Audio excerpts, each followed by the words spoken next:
Good morning, everybody. Sports Shop. Welcome back to Armor Up Daily. How y'all doing this morning, guys? It's Wednesday. I just want to say thank you for tuning in, guys. Thank y'all so much for sharing our videos and just hanging out with us for a little bit of time this morning. Something to help you through your day, guys. Something to give you something to feed your spirit, man.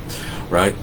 So today, as I was in prayer this morning, I had a heavy spirit on me this morning, and the Lord spoke in my spirit, grief.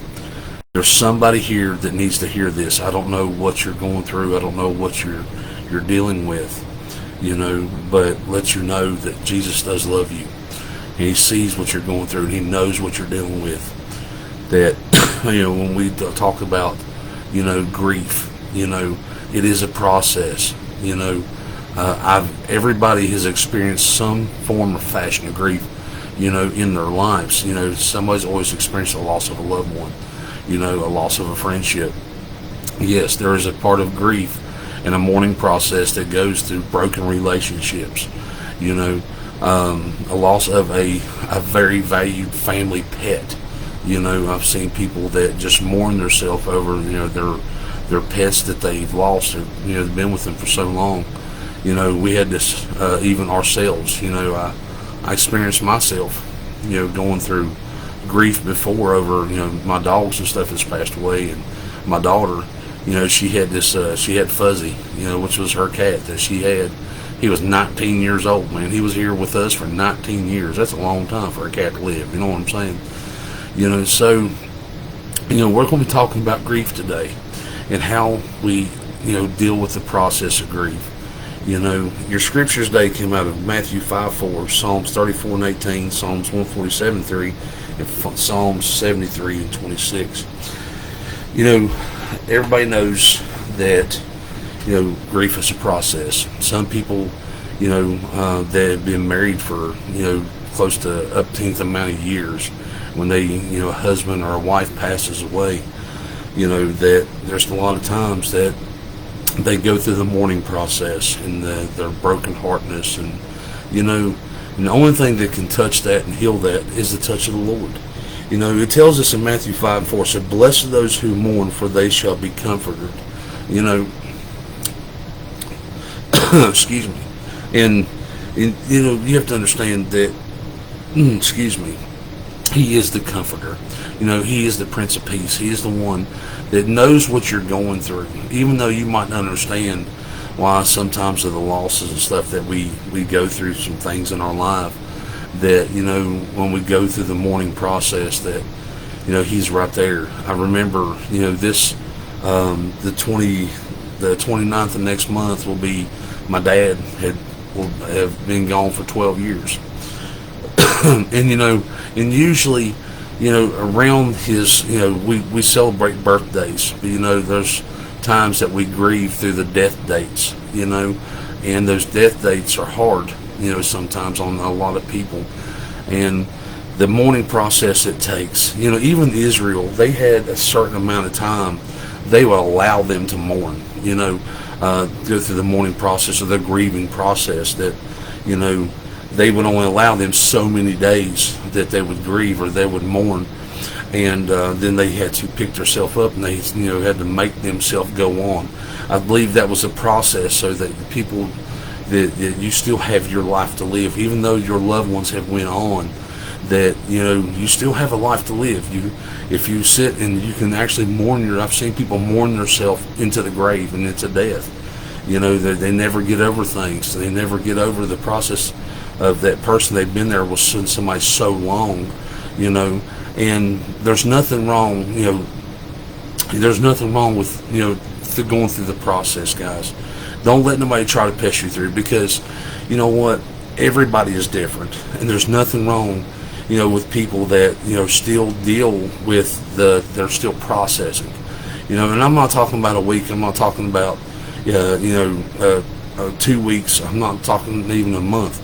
Some people go through this process for a couple months, some might be even a year, and some people just grieve, man, because of the length of time. And don't let anybody ever tell you that, okay, it's time for you to get over this and move on with your life. You'll know when it's right to step up and move on.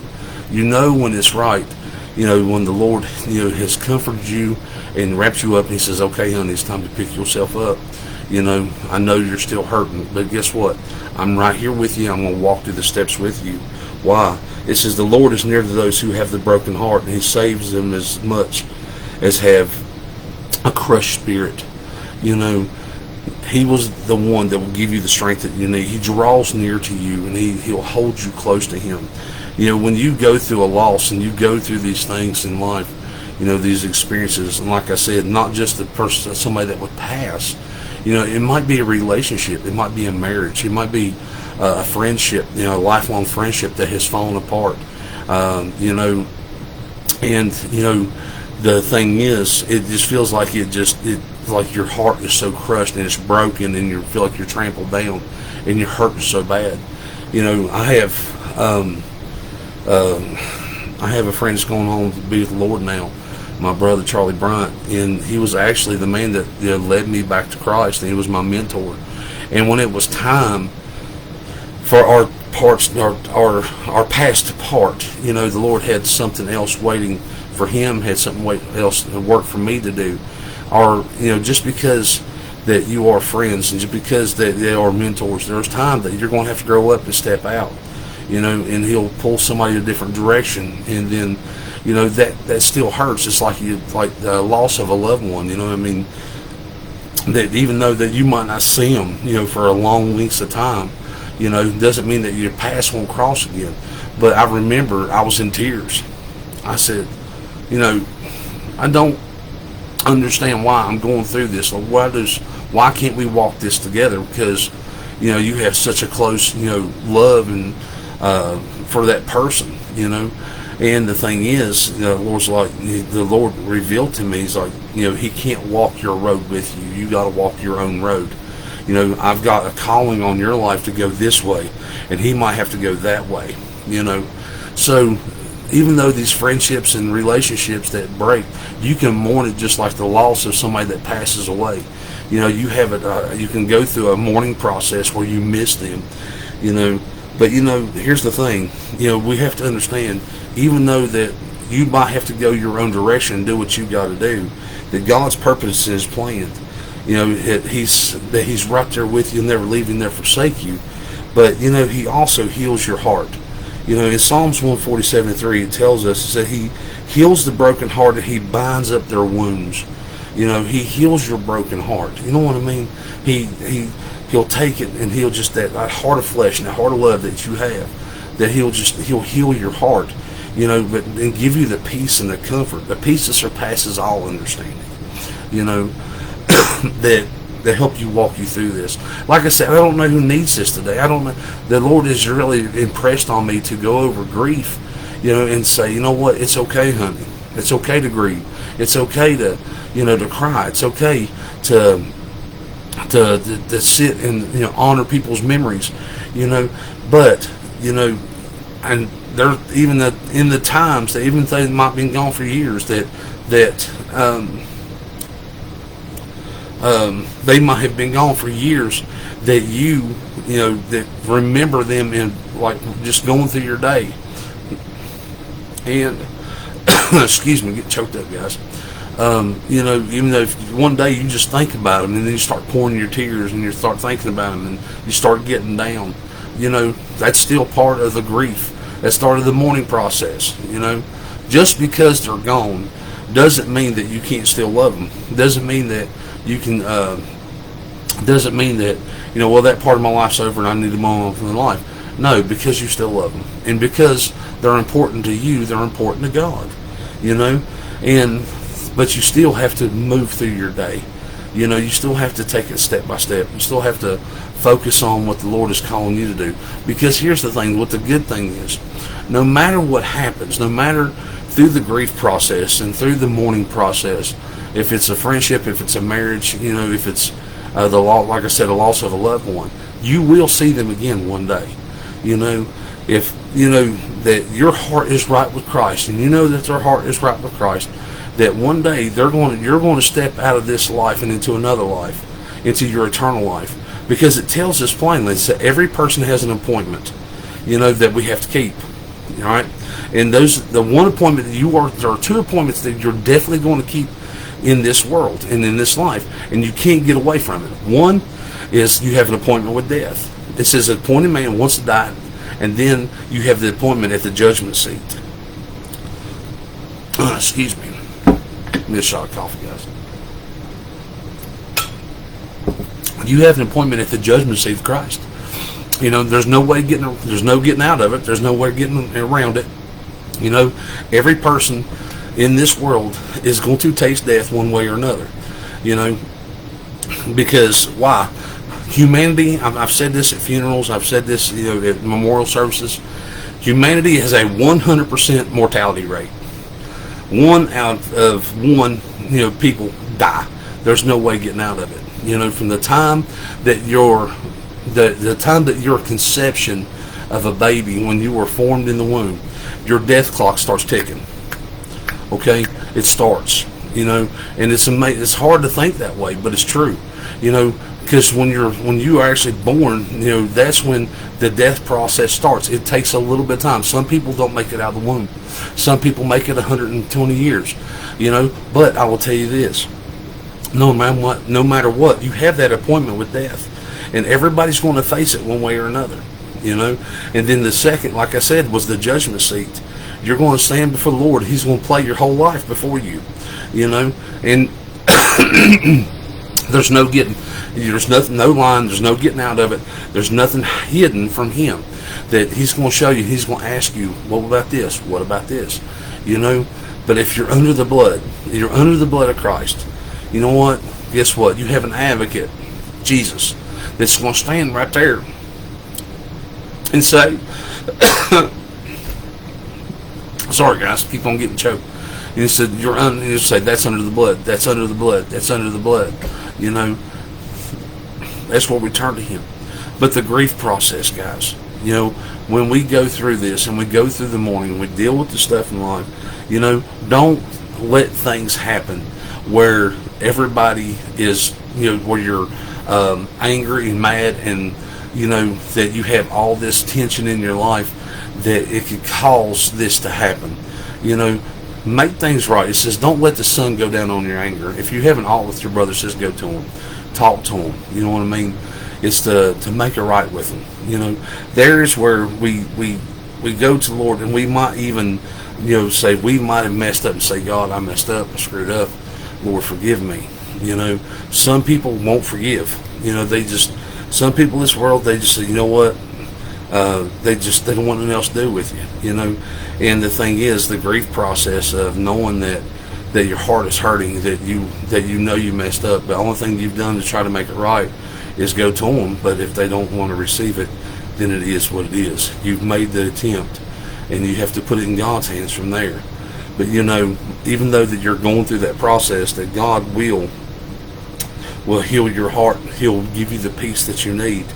See, even though that, you know, our heart and our flesh fail, when we are so broken because of a loss and grief, that God gives you the strength that you need to get on.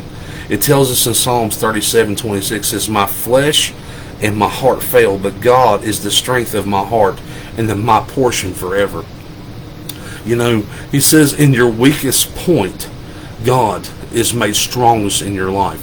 There's a point in your life where you don't think that you have enough to move on. You don't think that you can handle life anymore. That you just like, I have nothing left. I've poured everything out that I could pour out.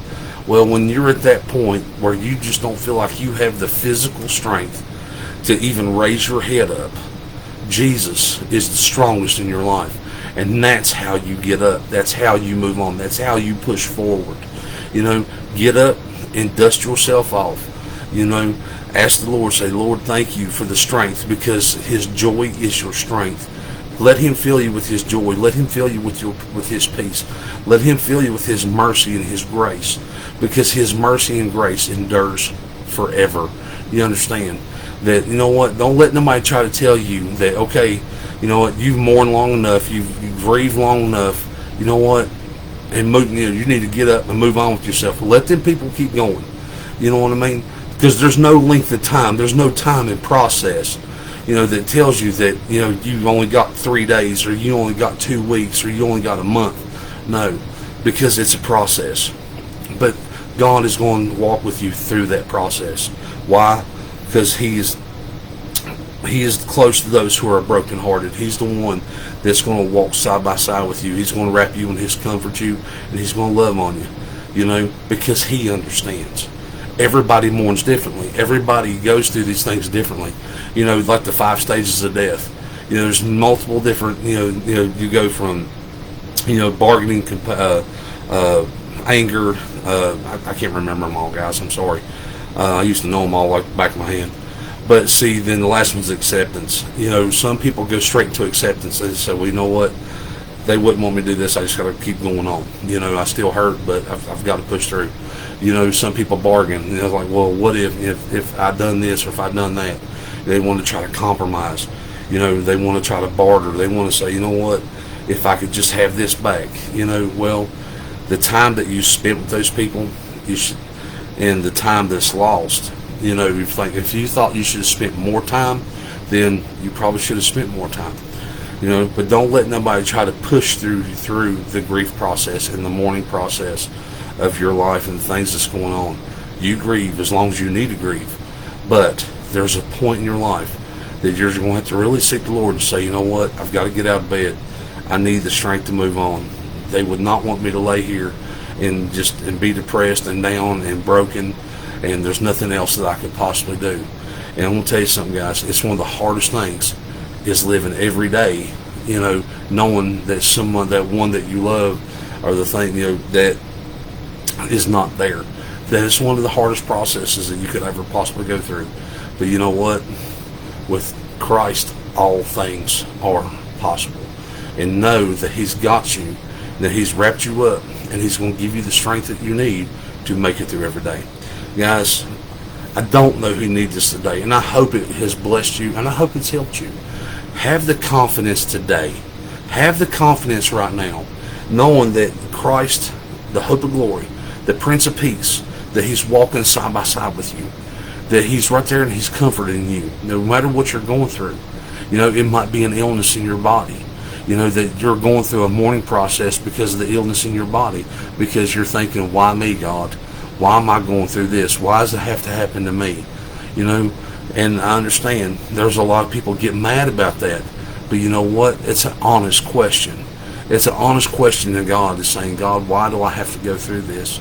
But you know what? God's going to work everything out for His glory, and He's going to manifest in your life and show you, lead you, walk you through, and guide you through everything that you need, and knowing that if you draw close to Him, He's going to draw close to you. Don't worry about what the other people say.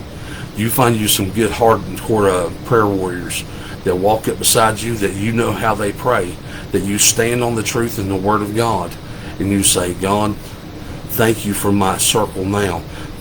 Take the ones out of my life that doesn't need to be there. The ones that are going to sit there and talk, they're going to speak death over me behind my back. No, put the ones in my circle that's going to lift me up and pray me up to my back when I'm not around.